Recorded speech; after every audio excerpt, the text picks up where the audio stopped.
उतना बार रस आनंद आता और वो आनंद बढ़ता ही जाता। भगवान ने जो पूतना का वध किया था कोई साधारण पूतना नहीं थी। जितना एक नगर होता है ना इतना बड़ा उसका शरीर हुआ था। जितना एक नगर क्षेत्रफल उसका रहता है इतना बड़ा पूतना का शरीर था। और भगवान ने जब उसका दूध पान किया तो अद्भुत लीला भगवान की। भगवान बाल रूप आप देखो अपने हम मस्तिष्क में छवि बनावे। एक नगर जितनी पूतना का क्षेत्रफल शरीर और उस पर एक नन्हा सा बालक स्तनपान कर रहा है, दूध पी रहा है और फिर भी छुड़ा नहीं है। और बालक कहता है माँ मैं जल्दी से किसी को पकड़ता नहीं और जो मेरी पकड़ में आ जाता है उसको छोड़ता नहीं, चाहे कि मुझे श्राप भी मिल जाए। जैसे नारद जी से पाया, नारद जी से श्राप पाया था तो मेरा स्वभाव ही नहीं है कि मैं उसे छोड़ पाऊं। नन्हे से बालक ने मां का दूध पान किया और परम गति उसको दी। और भगवान जिसका दुग्ध पान कर ले उसके शरीर में विकार रह सकता है। जब पूतना को जलाया गया तो नगर में सुगंध फैल गई। जब पूतना के शरीर को अग्नि लगी तो पूरे नगर में सुगंध फैल गई। एक राक्षसी का शरीर जला है और मानो घर में दो बत्तियां। तो देखो प्रभु का स्पर्श पाया तो अद्भुत लीलाएं हैं भगवान की, इतनी अद्भुत लीला। भगवान स्वयं शंकर भगवान का दर्शन पाने हेतु, उस बाल रूप का दर्शन पाने हेतु मां यशोदा के महल में और घर के आंगन में 4 दिन तक बैठे रहे। अब हमारे यहाँ 3 हट कहे गए हैं ना, 3 हट हमारे यहाँ प्रसिद्ध है सनातन धर्म में। एक बाल हट, एक योगी हट और एक नारी हट। और जब तीनों सम्मिलित हो जाए वहां क्या होगा? भोले बाबा योगी तो कहते हैं मां यशोदा से कहते मैं दर्शन करने आया हूं लाला, तो दर्शन पाकर ही जाऊंगा, इससे पहले मैं जाऊंगा। तो वहीं पर अपना चिमटे को रखा, अपने कमंडल को रखे और आसन लगाकर बैठे। यशोदा माता के अंतःकरण में भाव है बाबा तेरा जो रूप है ना बड़ा कुरूप है, तुझे मैं अपने बालक के दर्शन कराऊंगी नहीं, कुछ भी हो जाए। और भगवान कृष्ण द्वंद्व में पड़े हैं बाल रूप। भगवान कृष्ण कहते हैं कि मैं रोना प्रारंभ करूंगा और तब तक मेरे आंसू रुकेंगे नहीं जब तक मैं भोले बाबा की गोदी में प्रवेश न पाऊं। मैं रुकूंगा नहीं, मेरे आंसू बहेंगे, मैं रुदन करूंगा। तो यहाँ तीनों हट सम्मिलित है। तो किसको आना पड़ा बीच में समझौता कराने?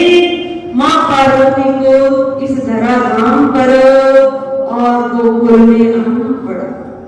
तो अद्भुत लीलाएं भगवान की हैं, कितनी अद्भुत हैं कि उन लीलाओं को जितनी बार सुना जाए मन तृप्त नहीं होता। इसीलिए कहते हैं कथा तो भागवत कथा हम 7 दिन तक सुनते और एक दिन में हमने कृष्ण अवतार की कथा को सुन लिया, उसी दिन हमने राम अवतार की कथा को सुन लिया। तो जो अंदर का रस है ना, बाहर से उस फल को देख लिया और अंदर से उस फल को पानी नहीं किया तो फिर लाभ नहीं मिलेगा। लाभ कथाओं में है, लाभ जो कथा का रस है उसको पान करने से जो जीवन परिवर्तन आता है, आंखों से आंसू आते हैं, उससे लाभ। माँ पार्वती ने आकर वहां यशोदा को समझाया। एक नारी के रूप में ही माँ आई है और यशोदा को समझाया है, और यशोदा माँ ने अपने लाला को उदम कर रहा है। हो सकता है चुप हो जाएगा, ये बाबा नजर भी उतार सकता है, बाबा की गोद में जाएगा, लेकर बाबा की गोद में दिया है और भगवान का जो हट है वह दूर हुआ। योगी बाबा का जो चित है, जो हट है दूर हुई और माता की गोद से जब माँ पार्वती ने लिया अपने हाथों से दिया तो माता का भी जो अंदर का हट योग है वो दूर हुआ और तीनों की इच्छाएं पूर्ण, तीनों की इच्छाएं पूर्ण। क्योंकि भगवान के मार्ग पर हम यदि जाते हैं तो भगवान भी प्रतीक्षा करते हैं कब मेरे कोई दर्शन पाने आए और मैं भी उस भक्त की ओर बढ़कर चल अपने पाप से चलकर जाऊं, उसको समीप ले आऊं, क्योंकि वो जिज्ञासा लेकर आया है, मेरे दर्शन उसे हो जाए। तो अद्भुत लीलाएं भगवान की, कैसे कैसे माता यशोदा ने तो वृक्षों से बांधा है, मेरा बालक कुछ समय यहीं पर रहेगा, बहुत शैतानी करता है, तरह तरह की शिकायत आती है, परंतु जो वृक्ष है ना वो तो प्रतीक्षा कर रहे हैं कब आकर प्रभु में हमसे बढ़ जाए, कब हमारा कल्याण हो जाए, कब कृष्ण हमारे द्वारा वृक्षों के द्वारा बांधा जाए, वो प्रतीक्षा कर रहे हैं। और भगवान को कौन बांध सकता है? जैसे ही वृक्षों के समीप आए और वृक्षों को गिराया, जो श्राप लगा हुआ था सामान्य मनुष्यों को, जो ऋषि गणों के द्वारा श्राप था, वो श्राप का मोचन हुआ और उनका उद्धार हुआ। तो इस प्रकार भगवान की लीलाएं नहीं है, कृष्ण अवतार भगवान ने धारण किया। उसके पश्चात नागार्जुन जी महाराज श्री बुद्ध धर्म का प्रचार करने वाले, बौद्ध धर्म के संस्थापक, प्रचारक और प्रवर्तक महात्मा गौतम बुद्ध का अवतार धारण करते। श्री नागार्जुन जी महाराज कहते, जो बौद्ध धर्मी है यदि हम उनसे वार्तालाप करें, पूछें उनकी संस्कृति के बारे में, तो वो कहते हैं कि गौतम बुद्ध महाराज हमारे इष्ट में, और गौतम बुद्ध का जो जन्म है वह हमारे ही संस्कृति के जो महाराज हुए हैं, चक्रवर्ती महाराज सम्राट कहे गए हैं सुद्धोधन, उन्हीं के वे पुत्र माने गए। परंतु जो पुराण में है, जो यहाँ नागार्जुन जी महाराज कह रहे हैं, जो हम चर्चा कर रहे हैं, वो इससे थोड़ी विपरीत है। महात्मा बुद्ध का अवतार गया जी के समीप क्रिकट नामक स्थान पर हुआ था और उनके पिता का नाम अंजन था। ऐसा बौद्ध धर्म के प्रवर्तक गौतम बुद्ध का परिचय पुराणों में आया और श्री गौतम बुद्ध अवतार में भगवान ने जीवों के प्रति दया भाव प्रकट किया कि सभी प्राणियों में वही आत्मा है, एक छोटे से जीव में भी वही आत्मा है और एक बड़ा शरीर धारण करने वाले हाथी में भी वही आत्मा है। तो हम सबका भाव उसके प्रति कैसा रहना चाहिए? दया भाव रहना चाहिए। और उन्होंने सबसे ज्यादा यदि किसी चीज पर अपने जीवन में फोकस किया, जीवों पर दया प्रकट करते हुए उनकी मनोवृत्ति को तमोगुणी भाव को बदलकर शुद्ध सतोगुणी बना देना, उनका जो सर्वाधिक किसी चीज पर ध्यान केंद्रित रहा तो वो रहा अहिंसा परमो धर्मा।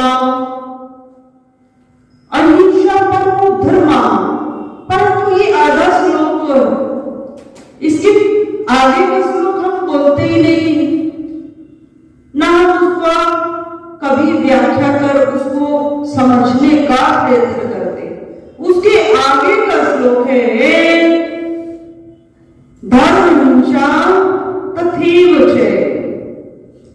पहला है अहिंसा परमो धर्मः, दूसरा धर्म हिंसा तथैव च। ये पूरा श्लोक किसी भी जीव को उन्होंने अपने इस श्लोक में, भारत का ही नहीं अन्य भी विदेशों में जो विद्वान जन है, यदि हम पूछें ये श्लोक किसका, कौन इसकी रचयिता है, तो ये श्लोक प्रसिद्ध है। वो प्राणी जो विद्वान वो अवश्य बताएगा ये श्लोक किस प्रवर्तक का, महात्मा बुद्ध का ये श्लोक है। उन्होंने इस श्लोक पर अपने जीवन को लगा दिया। उन्होंने इस श्लोक के माध्यम से समाज को, समाज के प्राणियों को संदेश दिया अहिंसा परमो धर्मः की हम अपने शरीर से, हम अपने वचन से और अपने धन से, हम अपने तन मन और वचन से किसी भी प्राणी को कष्ट न देवे। किसी भी प्राणी, यहां तक आया है जो बौद्ध धर्मी है, जैन धर्मी है, वो क्या करते हैं, वो सूर्य की भगवान की लाइट रहती है जब तक, तब तक अपनी जो रसोई उसमें भोजन आदि बनाते हैं। उसके पश्चात वो भोजन भी नहीं बनाते। क्यों, क्या कारण है, उनका भाव है कि हमारी आंखों से जो दिखाई नहीं देते सूक्ष्म जीव वो इस वायुमंडल में वृद्धि करते हैं। सूर्य भगवान के जाते ही उनमें डबल वृद्धि हो जाती है, और जब हम अग्नि का प्रयोग करते हैं तो वो सब नष्ट हो जाते हैं, जो हमें दिखाई नहीं देते। तो उनका ध्येय रहता है कि हम अपनी रसोई में सूर्यास्त से पहले पहले भोजन आदि बनावे और पावे, जिससे हम वह भी हिंसा नहीं करें जो हमें आंखों से दिखाई नहीं देती। उस हिंसा से भी हम बचे, हिंसा तो तन और मन वचन से हम किसी को कष्ट न देवे, सब पर दया भाव हम रखें। फिर उन्होंने आगे कह दिया धर्म हिंसा तथैव च, परंतु धर्म के लिए यदि हमें अस्त्र धारण करना पड़े तो वो इससे भी बड़ी धर्म है। यदि धर्म की रक्षा के लिए, धर्म अर्थात जिस देश में हम रहते हैं, जिस समाज में हम रहते हैं, यदि उसकी रक्षा के लिए हमें हिंसा करनी पड़े तो वह अहिंसा से भी बड़ा धर्म। क्यों, ऐसा क्यों कहा, क्योंकि जब हम धर्म के लिए या समाज के लिए संघर्ष करते हैं, बुराइयों को नष्ट करने के लिए, तो उसमें हमारा निजी स्वार्थ नहीं रहता, उसमें हित रहता है देश का, उसमें हित रहता है समाज का, उसमें हित रहता है जीव मात्र का। अगर हम इस प्रकार की हिंसा नहीं अपनाएंगे तो आज क्या है, 26 जनवरी, आज क्या है, संविधान आज के दिन हमारे देश में लागू हुआ था। संविधान क्या है, जो कानून की बुक है, जो कानून की बुक हम है ना, जिसमें दंड प्रावधान है, किसका क्या अधिकार है, वो बना तो दी थी। उसके रचयिता कौन थे, उसके रचयिता थे डॉक्टर भीमराव अंबेडकर। देखते हैं ना कोर्ट में जो स्मारक चिन्ह बना होता, किसका बना होता, वो भीमराव अंबेडकर का बना होता, दलितों के मसीहा कहे गए। तो उन्होंने बुक्स लिखी कि अब लोकतांत्रिक व्यवस्था है, हमारे यहाँ लोकतांत्रिक सरकार है, अर्थात हम सबके द्वारा चुनी गई सरकार है। तो संविधान की लागू कब किया? 26 जनवरी 1950 को उसको पूर्ण रूप से घोषित किया कि अब से इसी प्रकार का दंड प्रावधान, इसी प्रकार के जो नियम इस बुक्स में हैं वो अब लागू हो जाएंगे। उसी प्रकार की कानून व्यवस्था रहेगी, उसी प्रकार का संविधान रहेगा, उसी प्रकार से सरकार चलेगी। तो आज से उस बुक्स का उद्घाटन करते हुए उसके नियमों को समाज में वितरित कर दिया। इसके हिसाब से हमें अपना जीवन यापन करना पड़ेगा। तो यदि हम चर्चा चल रही है धर्म हिंसा नते उचित, यदि धर्म के लिए हिंसा नहीं करेंगे तो फिर आज हमारा जीवन भी संभव नहीं। इसको हम साधारण भाषा में समझें कि बिना सत्ता के, बिना दंड प्रावधान के क्या हम समाज में सुरक्षित रह सकते हैं? बिना यदि कोई दंड प्रावधान नहीं, कोई कानूनी व्यवस्था नहीं हो, कोई संविधान नहीं बना हो, तो हम इस समाज में शांतिपूर्ण नहीं रह सकते। तो धर्म की रक्षा के लिए, समाज की रक्षा के लिए, देश की रक्षा के लिए धर्म हिंसा तथैव जयते, हिंसा तो करनी ही पड़ेगी, अर्थात सुरक्षा तो करनी ही पड़ेगी। और सुरक्षा कब रहती है? जब डर होता है। परम पूज्य श्री साध्वी ब्रह्म ज्योति सरस्वती जी के प्रवचन प्राप्त करने हेतु दिव्य वाणी चैनल को सब्सक्राइब करें, वीडियो को शेयर करें और अपने परिजनों पर अवश्य भेजें।